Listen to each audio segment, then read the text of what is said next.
Hey everybody, this is Mr. Longo here, and in this video we are going to cover factoring 3x1s or 1x3s, which is just a fancy difference of two squares, to be honest with you. So we know the difference of two squares is if you have two perfect squares separated by a minus sign, calling it difference obviously, we can just call that a plus b times a minus b, and that's what we're going to do with these two examples.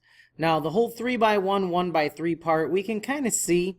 If we look, we have x squared plus 6x plus 9, and then we switch over to minus 49y squared. So we go from x's to y's.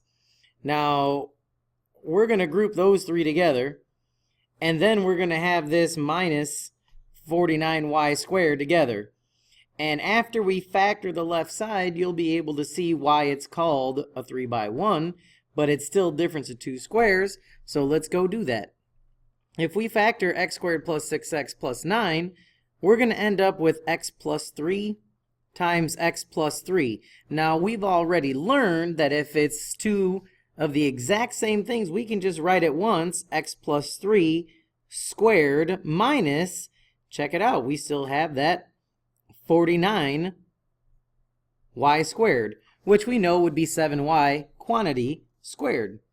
So that's where the difference of two squares comes in. So I'll even write it like that so you can see it. We have x plus 3 squared minus 7y quantity squared.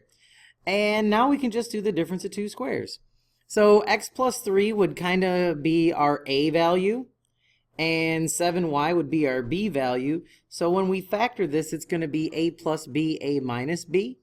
So we have x plus 3 plus our 7y, and then we have our x plus 3 for our a value minus 7y for the b value. And that's it. You're done. That is finished. So the second example is very similar except for the fact that we have it split a little differently. The first example was a 3x1.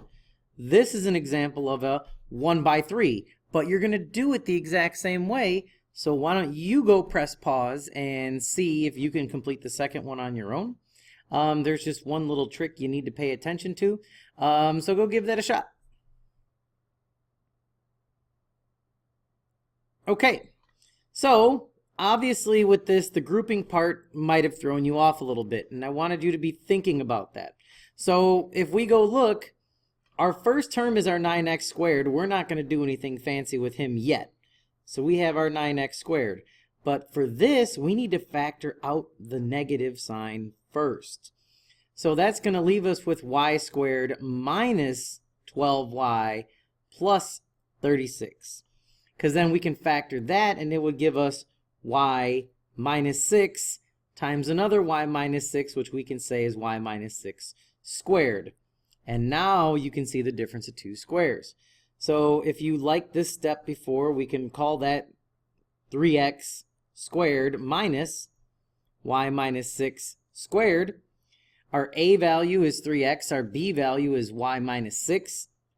So that's going to give us 3x minus, or plus, doesn't matter the order, y minus 6, and 3x minus y minus 6, and I wrote that in parentheses just to make sure you caught that part. This is going to be 3x plus y minus 6 and 3x minus y plus 6.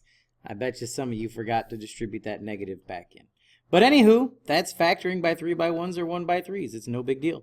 This is Longo and I'm out. See you, bye.